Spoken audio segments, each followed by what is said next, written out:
Car వెళ్ళదండి. Jaganmohan Reddy గారి కారే తప్ప బయట కారు ఎవరు రావడానికి లేదు. మీరు ఇక్కడే బయట ఆపేసేసి నడిచానండి అనగానే ఇన్సల్ట్ చేశారంటే ఫీలింగ్ వచ్చేసింది. కానీ ఎవరికాళ్ళు లోపల నడుచుకొని పదా మనం వాడు చెప్పినట్టు వెళ్ళాలి తప్ప మనం అన్నాడు కదా అట్లాగే అన్ని వచ్చాడు. వచ్చిన తర్వాత ఇంట్లోకి వచ్చేటప్పుడు రిసీవ్ చేసుకోవాలి కదా, ఎంతమంది వచ్చినప్పుడు రాలా. వీళ్ళందరూ తీసుకెళ్ళి ఇది ఈ రూమ్లో కూర్చోబెట్టారు. కూర్చోబెట్టిన తర్వాత అరగంటకో గంటకో వచ్చాడు. ఇప్పుడు లోపల ఏమైనా రాజకాలు చేస్తారంటే ఏమైనా జోకులు వేసి ఎవరెవరితోనో మాట్లాడతారు, ఉట్టి కబుర్లు అనమాట. అంటే వీళ్ళని వెయిట్ చేయించాలి. అది చెప్పండి ఏంటి వచ్చిన మరి అంటారు. ఏం లేదండి, మరి పెద్ద పెద్ద సినిమాలు తీస్తున్నాం, రూపాయి టికెట్ 5 రూపాయల టికెట్ 10 రూపాయలకి మించి అమ్మకూడదని మీరు ఎవరు రిస్ట్రిక్షన్స్ పెడుతున్నారు. ఇంతంత బడ్జెట్ పెట్టి తీసే సినిమాకి మీరు రిస్ట్రిక్షన్ పెడితే ఎట్లా అండి? ఇంత ముందు ఉన్న గవర్నమెంట్లు అన్నీ కూడా 1 వారం రోజుల్లో 2 వారాల్లో మేము పెద్ద టికెట్ పెంచిన టికెట్ల మీద అమ్ముకున్నాము చేసాము, వాడు మీరు అవన్నీ వచ్చి తీసేస్తే ఎట్లాగండి? పెద్ద సినిమాలు తీయకపోతే ఇంటర్నేషనల్గా ఎట్లా వెళ్తాయి అని చెప్తే ఏదో మాట్లాడు. ఒక అమ్మలాటోళ్ళని మీరు మా అందరికి చివరికి చిరంజీవి గారు ఈయన అంతా రివర్స్లో మాట్లాడతారని మా సినిమా ఇండస్ట్రీ మీరు బతికించండి, మేము అందరం కలిసి వచ్చాము. అలా అడగాల్సిన అవసరం ఆయనకి లేదు. కానీ ఆయన పరిస్థితి చూసి వచ్చాడని ఎదురుకుంటా ఆయన పరిస్థితి అన్ని రివర్స్లో మాట్లాడుతున్నాడు అని చెప్పి, పైగా అందరినీ ఇన్సల్ట్ చేశాడు అని చెప్పి దండం పెట్టి మరీ అడిగాడు చిరంజీవి గారు. అందరూ బయటకు వచ్చారు. ఇక లాభం లేదు ఇట్లాంటి వాళ్ళ దగ్గరికి వెళ్ళి అడగటం. ఏ సమస్య వస్తుంది మనమే యూజ్ చేస్తున్నాం.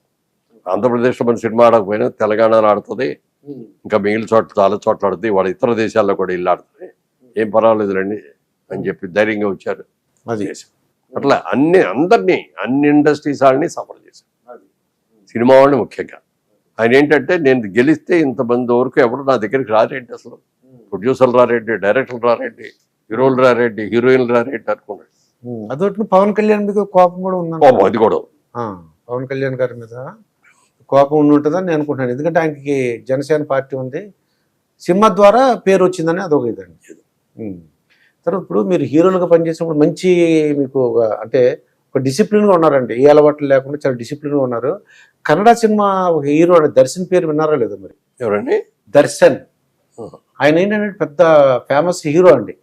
ఒక అతన్ని చంపించాడండి ఒక అమ్మాయి గురించి. ఆ అమ్మాయి గర్ల్ ఫ్రెండ్ ఎవరు ఉందట, తెలియదు నాకు అసలు. చాలా దారుణంగా అంటే తెలియదు నాకు, ఆయన చూడలేదు, తెలియదు అది. ఎందుకంటే మీలాంటి వాళ్ళు అంటే మన హీరోలు అంతా కూడా గొప్ప, మన ప్రజలంతా కూడా చాలా సిస్టమేటిక్ గా ఉన్నారు. ఎందుకంటే మాకు ముందు ఎన్టీ రామారావు నాగేశ్వరరావు ఎలా ఉన్నారో మాకు అందరికి తెలుసు. అవునండి, వాళ్ళు అడుగుజాడల్లో నడిచాం అందరం కూడా. మరి అటువంటి వాళ్ళు ఇలా అంటే కొంచెం చాలా బాధ అనిపించింది అనమాట అండి. ఇంటి మరి కాక్ష సినిమా టైప్ లో చేసాడు అని చెప్పాను. ఇంకా మరి గరికపాటి మీరు అంటే రోజు ఆధ్యాత్మిక కార్యక్రమాలు వింటుంటారు సార్? గరికపాటి గారి అలాగే చాగంటి వారి ప్రసంగాలు వింటుంటారు. వాళ్ళ గురించి ఒకసారి చెప్పండి సార్ మాకు. ఆయన చాలా సందర్భాల్లో వాళ్ళని కలుసుకున్నాము, చాలా అద్భుతంగా మాట్లాడగలరు ఏదైనా కూడా. గరికపాటి వారిదేమో ఒక విధంగా ఉంటుంది, చాగంటి వారిదేమో ఇంకో విధంగా. చాగంటి గారిది చక్కగా నది ప్రవహించే నదిలాగా ఉంటుంది. ఆయనది అలలు విపరీతంగా అలతో కింద పెద్ద గాలి దుమ్ములు వాన వచ్చినంత లెవెల్ సముద్రం అంత బాగా అంటే దాన్ని కామెడీ ఉంటుంది, అందులో ఫోర్స్ఫుల్ ఉంటుంది, విమర్శ ఉంటుంది, అన్నీ ఉంటుంది. బట్ ఆయన అలా కాకుండా ప్రశాంతమైన ఒక సరస్సులో ఎలా ఉంటుందో వీళ్ళిద్దరు కూడా విద్వాంసులు, బ్రహ్మాండమైన విద్వాంసులు. ఒకళ్ళని మించిన వాళ్ళు ఒకళ్ళు, ఎవరు ఎక్కువ ఎవరు తక్కువ అనేది మనం చెప్పలేము. అది మంచి విద్వత్తులు వాళ్ళు ఇద్దరు కూడా. విద్వత్ ఉంది, గరికపాటిలో కొద్దిగా విద్యుత్ ఉందని అంటారు. కొద్దిగా విద్యుత్ ఉంది, ఎలక్ట్రిక్ షాక్ ఇస్తుంటాడు ఆయన. అంటే ప్రపంచంలో ఏం జరుగుతుంది, ఎవరికి భయపడ్డు, ఎవరినైనా విమర్శిస్తాడు. బాగుంటే మంచి వాళ్ళని పొగుడుతారు చక్కగా, బాగపోతే అంత ఇదిగా విమర్శిస్తాడు. సరే, ఇక సహజీవనం అనే కొత్త కాన్సెప్ట్ వచ్చింది సార్. మన దేశ సంస్కృతి, మన దేశం ఏంటి, మన చూడండి మన ఉమ్మడి కుటుంబాలు ఇవన్నీ కూడా ఎలా వచ్చాము అన్న అలా సహజీవనం అనేది ఒక కాన్సెప్ట్ పెరిగిపోయింది సార్. అది ఇప్పుడు కొన్ని దేశాల్లో అది జరుగుతుందండి, కానీ మన సంస్కృతికి మన సంప్రదాయాలకి అది మనకి కరెక్ట్ కాదు. అవునండి. ఇప్పుడు ఇద్దరు ఒకళ్ళొకళ్ళు చూసుకొని పరిచయం అయిన తర్వాత పెళ్లి చేసుకుంటా ఉండటంలో తప్పులేదు. అంతేకాని సహజీవనం చేసి 6 నెలలైన తర్వాత నచ్చలేదని చేస్తే మన పవిత్రత ఉంది. మనకు మొన్న ఏదో అన్నారు కన్యాదానం, ఏదో సీరియల్ చూస్తా, కన్యాదానం అంటున్నారండి. ఆ అమ్మాయి ఏమో బిడ్డతో ఉంది, ఈయనేమో అయింది, వీళ్ళ కన్యాదానం ఇది ఏంటండి, నేను చేయరండి అంటాడు సీరియల్లో. సీరియల్లో అట్లా ఇప్పుడు ఈ పెళ్ళిళ్ళు మన పద్ధతులు విధానాలు మారినాయి. ఇదివరకు కాకపోయినా ఇదివరకు పెళ్లి కొడుకుని అమ్మాయి జీలకర్ర బెల్లం పెట్టేవి తర తీసే వరకు అతను ఎలా ఉన్నాడో తెలియదు, చూట్టాలు లేవు. మరి అది నా అదృష్టం బాగున్నాడు వస్తే అదృష్టం అనుకునేవారు, బాగపోతే నా కర్మ అనుకునేవారు. అవునండి. అంతేగా, అవి మారినాయి, పద్ధతులు మారినాయి. అబ్బాయి అమ్మాయి చూసుకుంటున్నారు, ఒకసారి మేము ఒకసారి పర్సనల్గా మాట్లాడాలి నేను అంటే మన వాళ్ళకి కూడా ఇది చేస్తాం, అవన్నీ బాగానే ఉన్నాయి. అవునండి. అంతేగాని సహజీవనం అనే దానికి మాత్రం నేను కూడా పర్సనల్గా అగేనిస్ట్, అది కరెక్ట్ కాదు. ఇంకా విడాకుల సంస్కృతి కూడా బాగా పెరిగిపోయింది. ఎందుకంటే వైఫ్ జాబ్ చేస్తుంది, హస్బెండ్ జాబ్ చేస్తున్నారు. మీ చిన్నప్పుడు మా చిన్నప్పుడు అయితే మగవాళ్ళు ఒకళ్ళే వెళ్ళారు అనేవారు. చేయటం అనేది కరెక్టే, మంచి పద్ధతే కానండి. ఇద్దరు ఉద్యోగాలకు వెళ్ళిపోయేటప్పుడు పిల్లలు సఫర్ అవుతున్నారు. అవునండి. పిల్లలు ఇంటికి వచ్చేటప్పుడు స్కూల్ నుంచి నాన్న రాడు అమ్మ రాడు, అక్కడెక్కడో ఒక చోట కూర్చోబెట్టి ఎక్కడ ఉండండి అంటారు. వీళ్ళు వెళ్ళిన తర్వాత అప్పుడు గవ్వ వీళ్ళకి వంట చేసి వెళ్ళిపోయారు. ఇవన్నీ అంటే ఉంటాయి, ప్రాబ్లమ్స్ ఉంటాయి, తప్పదు. ఇవాళ రోజున ఇద్దరు వర్క్ చేస్తే తప్ప ఫ్యామిలీ గెటాన్ని కాలేకపోతాం. పిల్లల్ని మంచి చదువులు చదివించాలన్నా. మీ ఒకటి అడగాలని ఏంటంటే, అది చాలా మంది అనుకునే ఒక అపోహమో అనుకుంటున్నాను, అది అపోహ లేకపోతే నిజం మీరు చెప్పాలి. డబ్బు ఉంటేనే సంతోషం ఉంటుంది అంటారండి, నిజమా సార్? అది డబ్బు ఉంటేనే మనకు సంతోషం ఉంటుంది అంటారా?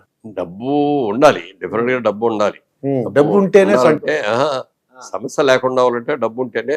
ఇప్పుడు జీతం ఇప్పుడు 1000 రూపాయలు జీతం వచ్చిందండి, 1000 రూపాయల్లో గెటాన్ని అవ్వలేం. అవునండి. చాలా కష్టపడతాం, కోరికలు జరుపుకుంటాం, ఇన్ని చేస్తాం. అయితే ఆ 1000 రూపాయలు తీసుకునేవాడు కూడా సంతృప్తిగా బతుకునే వాళ్ళు చాలా మంది ఉంటారు డబ్బుతోనే. డబ్బు అవసరంగానండి, అమితంగా అక్కర్లా, మితంగా ఉంటే చాలు. ఇది అమితంగా ఉంటే నాకు అయ్యో, అమిత పెరిగిన కొద్దీ సమస్యలు పెరుగుతూ ఉంటాయి. సమస్యలు ఎంత పెరుగుతాయి. చెట్టు గాలి, ఎంత చెట్టుకు అంత గాలని.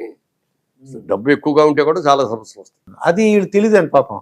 తెలియక ఏమంటారంటే డబ్బులు ఉంటే బాగుంటుంది అనుకుంటారు, కానీ బాగుంటది, ఎందుకు బాగోదు, అందరికీ బాగుంటది. కానీ సమస్యలు కూడా అలా ఉంటాయి. దాంతో పాటు కూడా మనం ఆనందం ఉండాలి.